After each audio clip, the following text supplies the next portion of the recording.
with Intention, podcast where we bring you stories from around the globe. Hello and welcome back to Rise and Thrive Mornings with Intention. And today I have a returning guest with me, Claire Skillen. Welcome back. How are you today? I'm well, and thank you so much for having me this morning. You're very welcome. It's always a pleasure to have you. And we'll jump right into it. Please tell us a Sure, little bit about yourself and where you're from, and then we'll jump into all the questions I have for you today. that sounds great. Thank you. And I live in a lovely oceanside city called Victoria. I'm sure many of your listeners are familiar with Victoria, and if you aren't, then I encourage you to look it up and come and pay us a visit because if you're an ocean woman like I am, then it'll certainly bring a lot of joy in the visiting of it. I work in a number of different spaces at the moment. I would say I wear a few hats. One is a registered clinical counselor and trauma therapist, EMDR trained.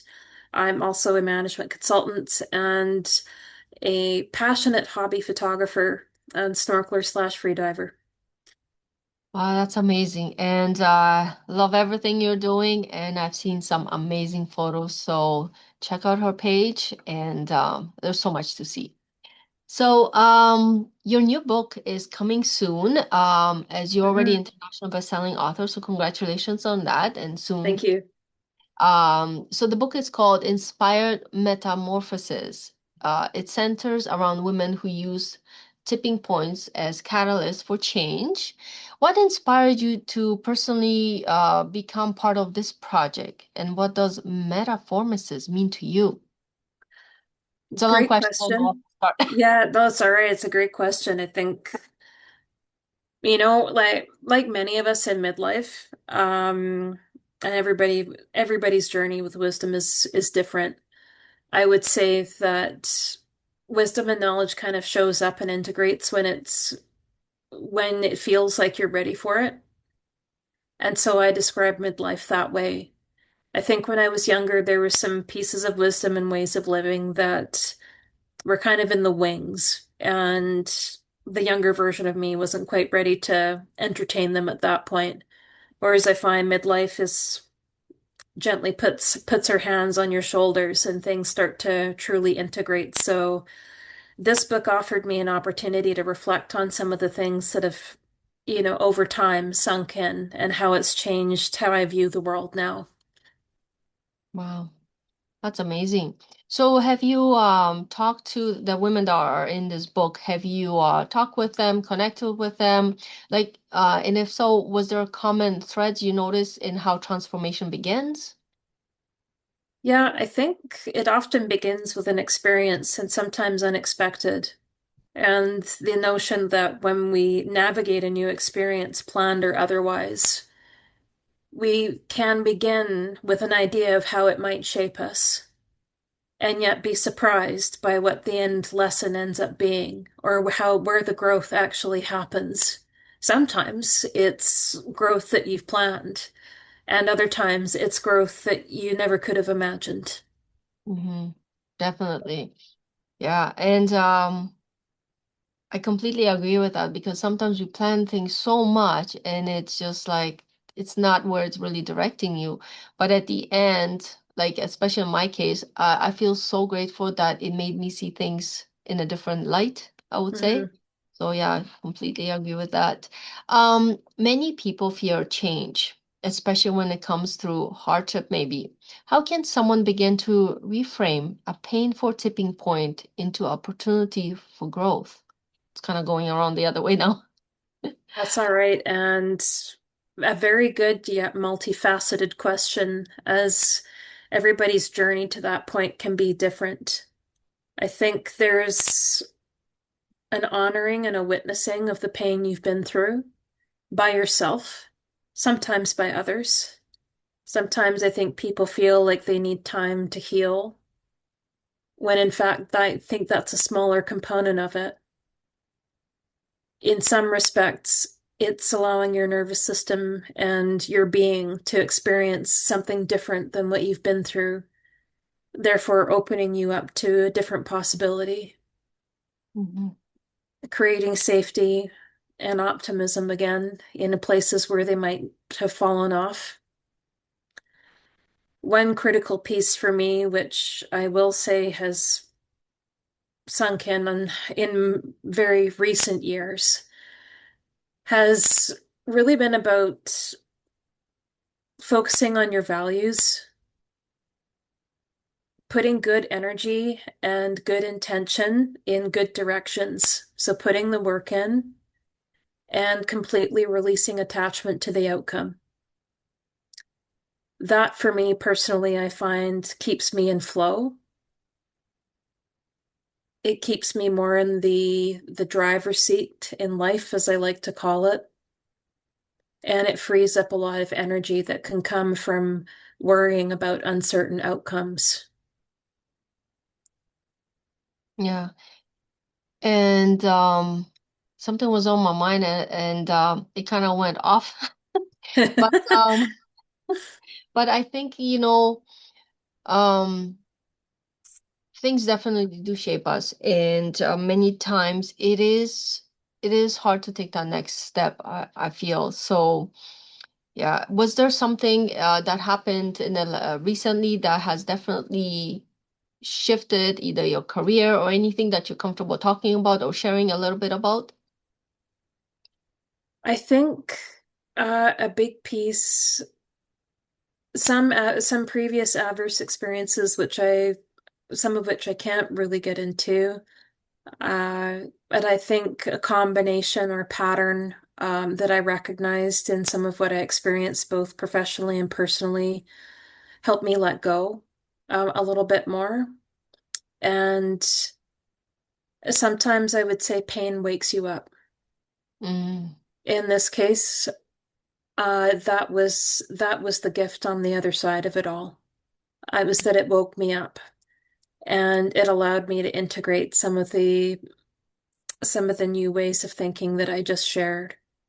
yeah. It Well, also helped me to sit back down inside of myself and recognize with even more discernment where mhm, I was allowing external influences to drive me versus having direction come more from myself.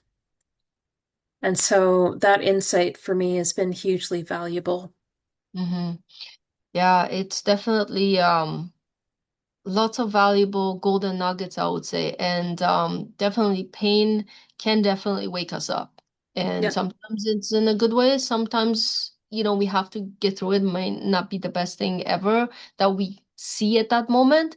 But yeah, and I like what you said earlier in regards to, and that's the thing that slipped my mind, how we get so attached to the outcomes. And Yeah, yeah. absolutely. I think I think it's safe to say many, if not all of us, have an ideal blueprint for life. Mm-hmm. And change can be difficult. I think you alluded to that in your earlier question around how do we navigate change, after something big happens, whether it's good or bad. And I think it comes down to what you anchor yourself in. When if you become attached to a certain way of life being or how life is going to work out, then there's going to be there with certainty there's going to be grief that comes when that life path doesn't work out, and that's normal. Mm-hmm. I think coming back into a place of feeling settled and more at home inside yourself comes as a result of being able to release and recognize that there are other combinations and ways and blueprints for life that can still bring you the same kind of joy, and fulfillment or whatever other goals you might have to be. And creating little micro opportunities, for lack of a better term, to as proof, you know, and that can start with the smallest of actions in a direction that's new Mm-hmm. and feeling aligned, I suppose. So if you thought that this was going to be your life path and you wanted to, be in a place where you were going to have impact, purpose, um, success of various forms, or maybe even some peace, who knows? It's a recognition and understanding that that can come in a variety of different forms. And yes, it can hurt when it doesn't show up in a certain form. And when you look for it, you realize there's so many other combinations that those things I just mentioned can show up. Yeah. Life, hey? Oh, yeah.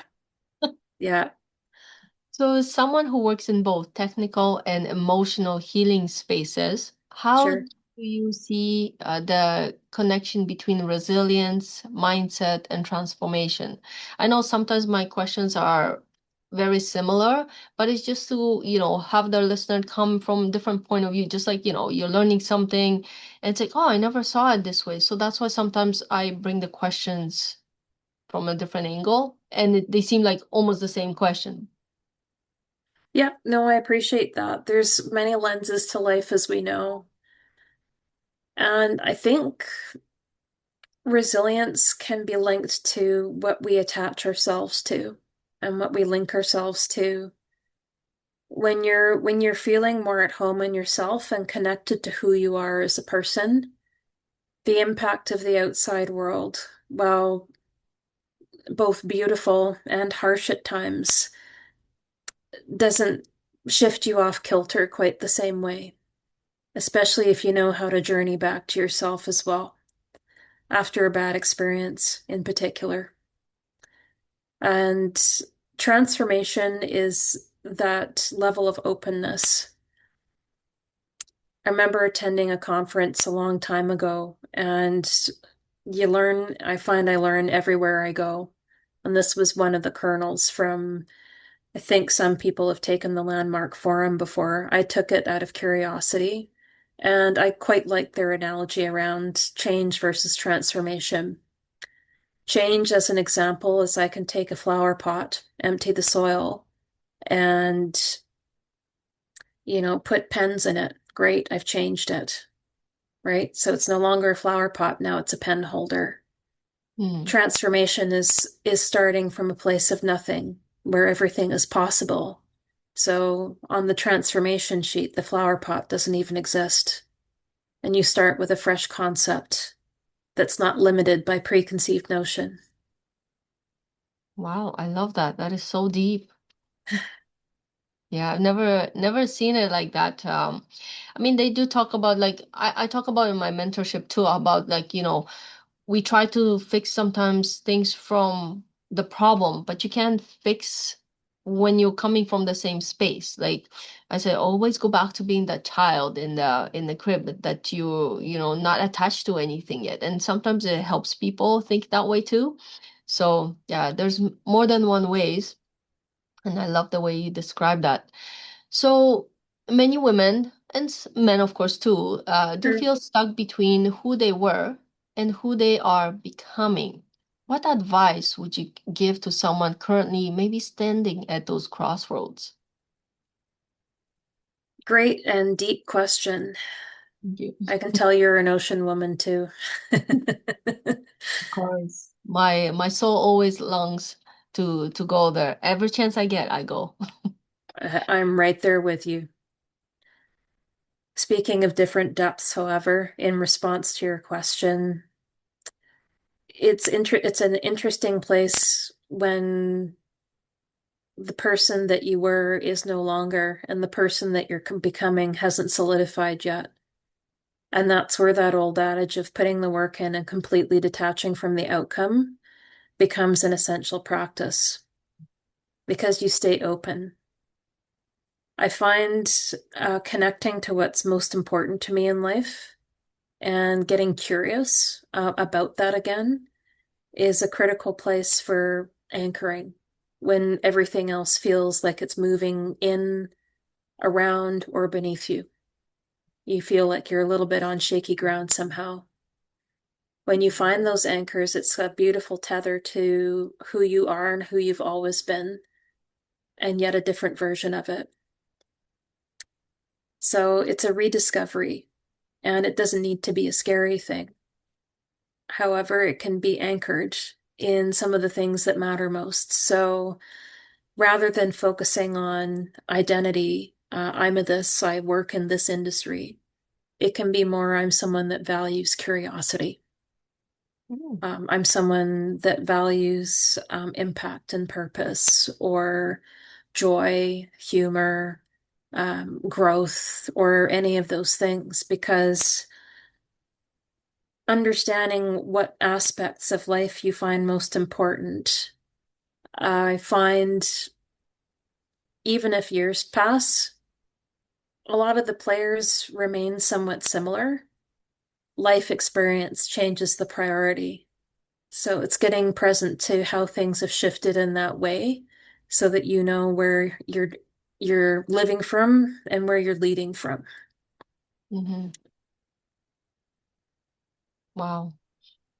It kind of reminds me of the person I was before I had my daughter versus the person I am with her. Sure. Um, it's funny because I always consider myself a free bird, like in the sense that I've always went where I wanted, when I wanted, for the most part, except when maybe you're under the roof with the same parents. I mean, living with them. But once I, was 18, I kind of like wanted to spread my wings more.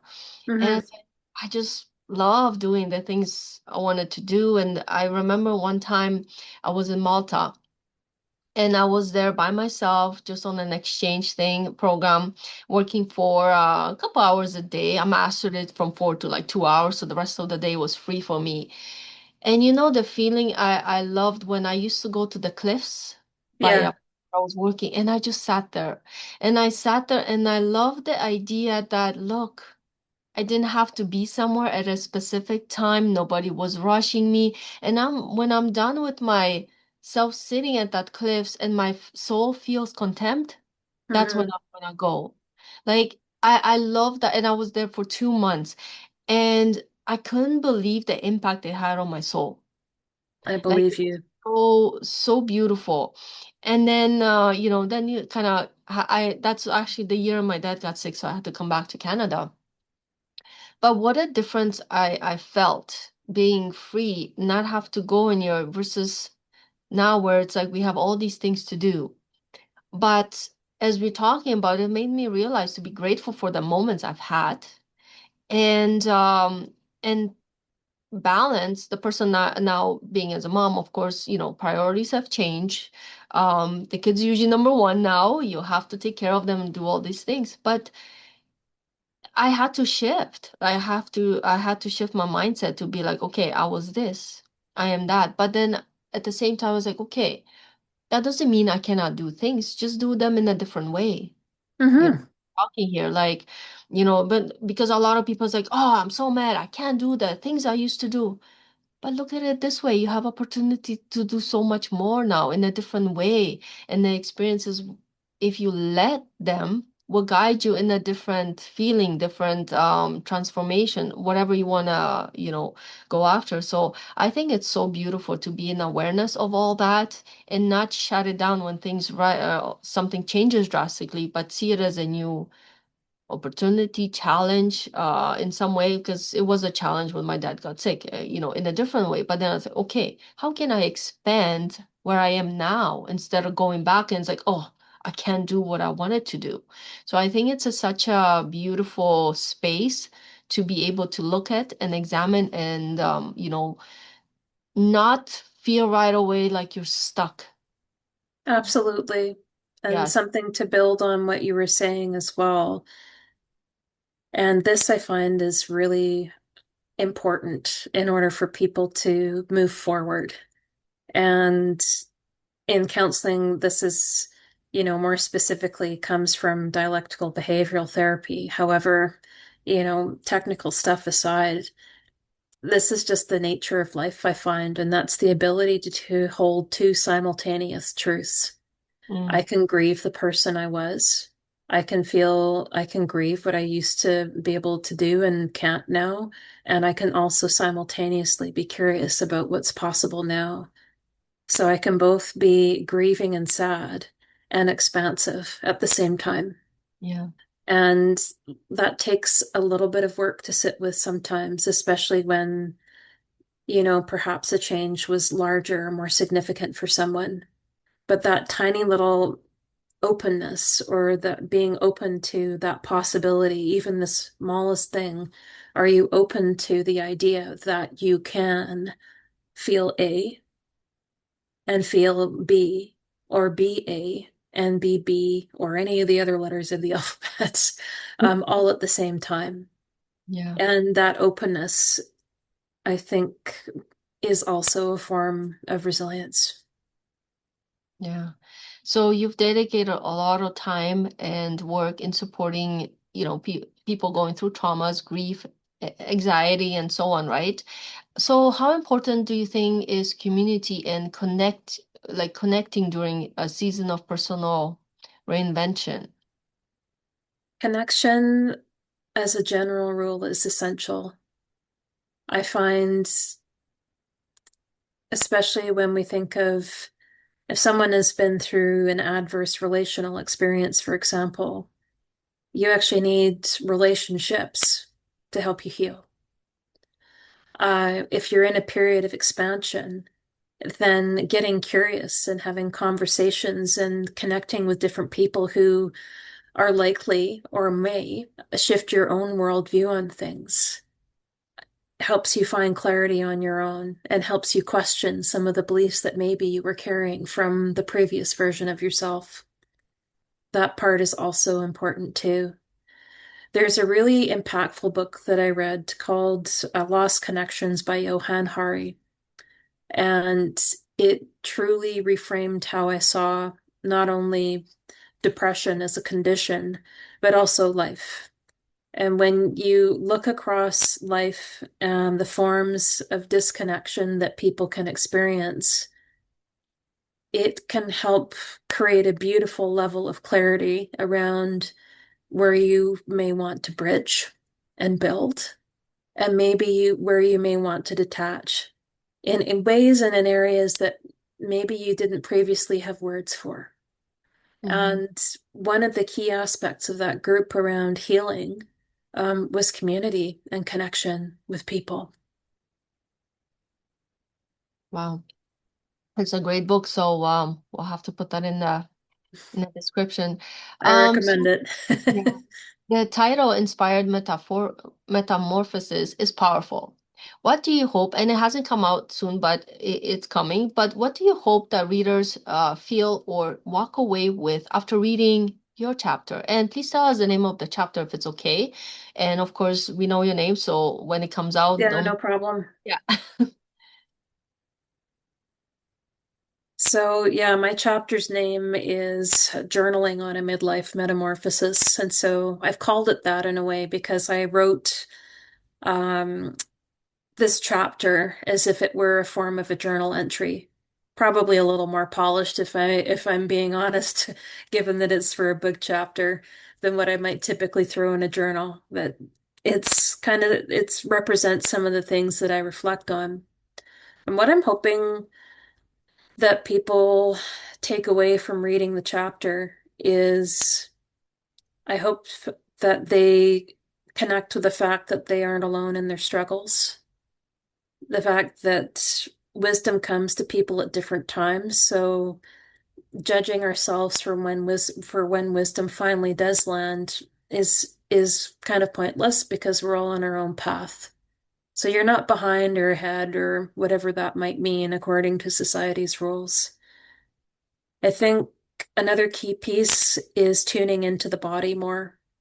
I think many of us, especially in places like Canada, US, and other countries like ours, we spend a lot of time in our heads when there's actually a lot of wisdom that comes from the body.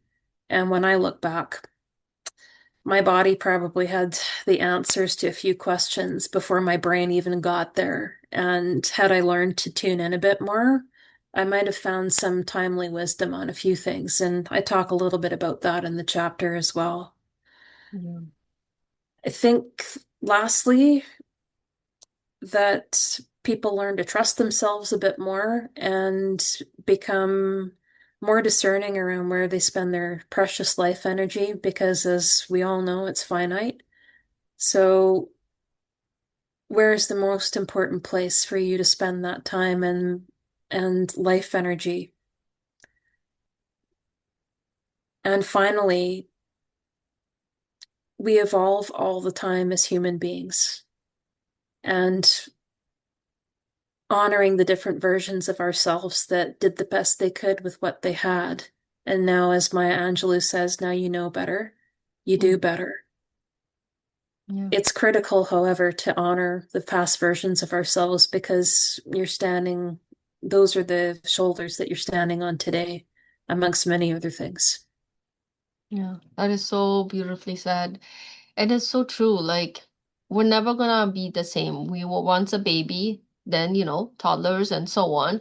How can you expect to be always the same? You're always growing, expanding, right? So, and I think it is so important nowadays to sit with ourselves because we are so busy. Like, and it's great. Like, there's so many things out there that are wonderful, but I think it's important to remember ourselves, our soul, and like back to the basics, I would say, because it's all within. Like, body has so many wonderful capabilities it can do, but we forget. We always turn for the external, but Yep.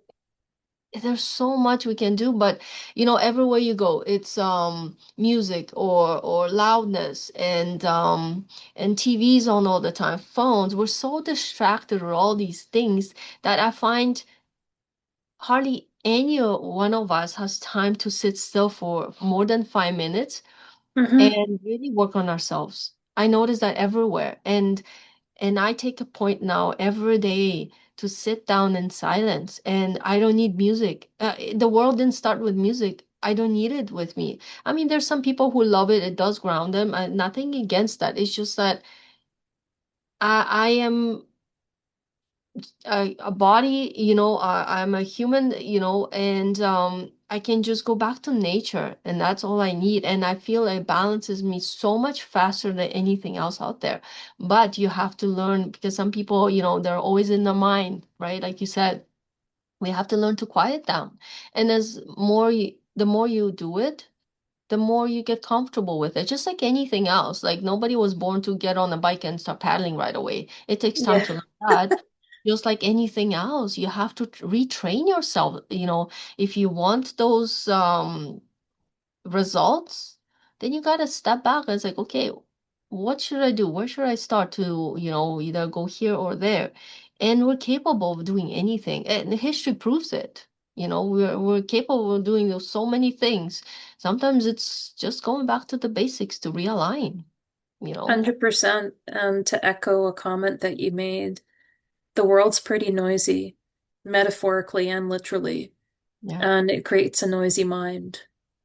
And Yep. so through the noise is your own voice.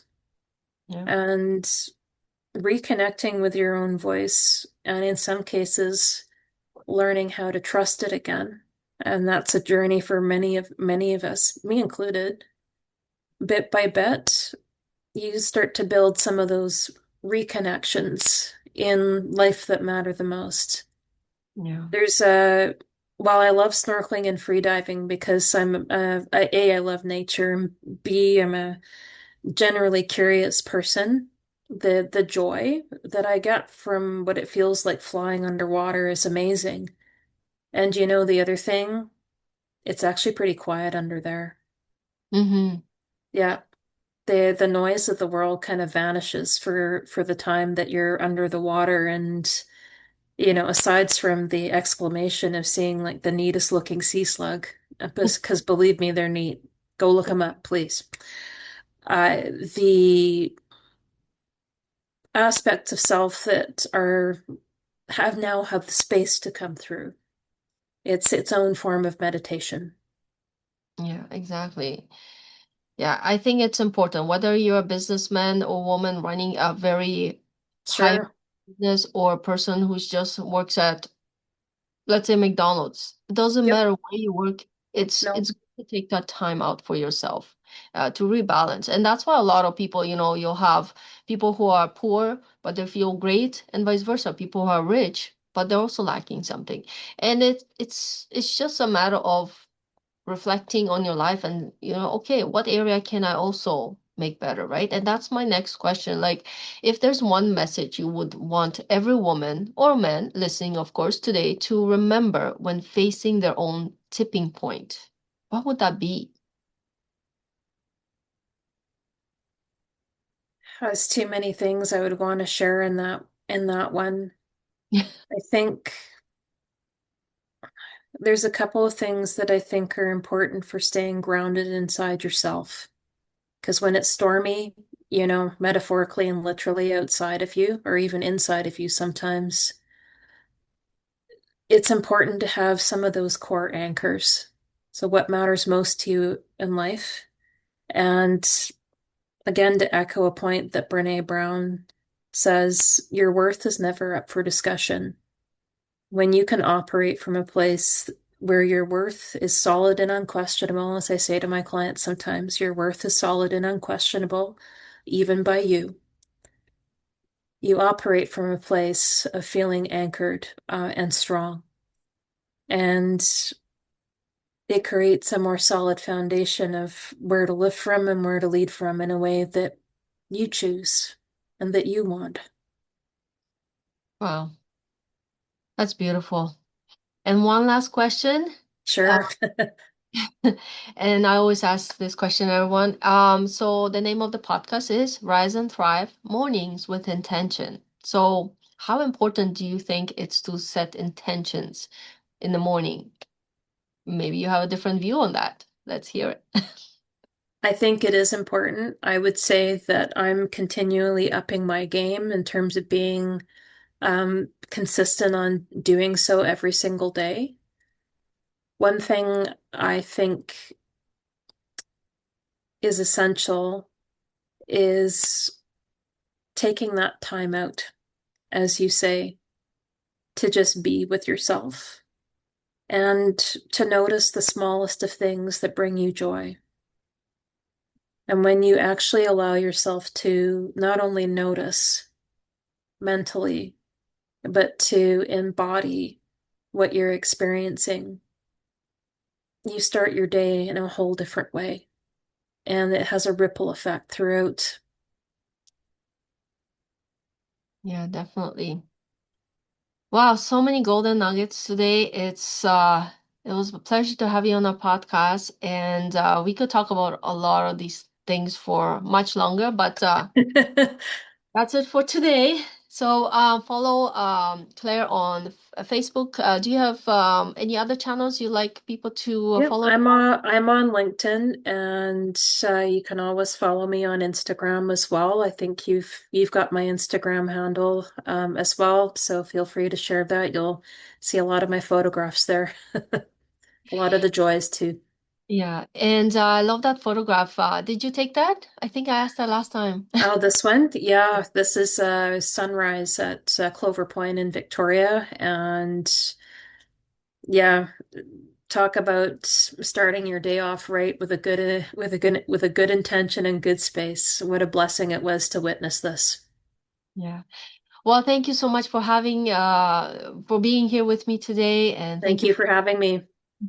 you're welcome. And it's always a pleasure, and all the best. And can't wait to see your book, your next book come out. So we'll be watching for that. And don't forget to subscribe to my channel, Claire's channel, so you don't miss anything. And always reach out to us. We are here for you to support you. If you have any questions, don't be shy. We don't bite.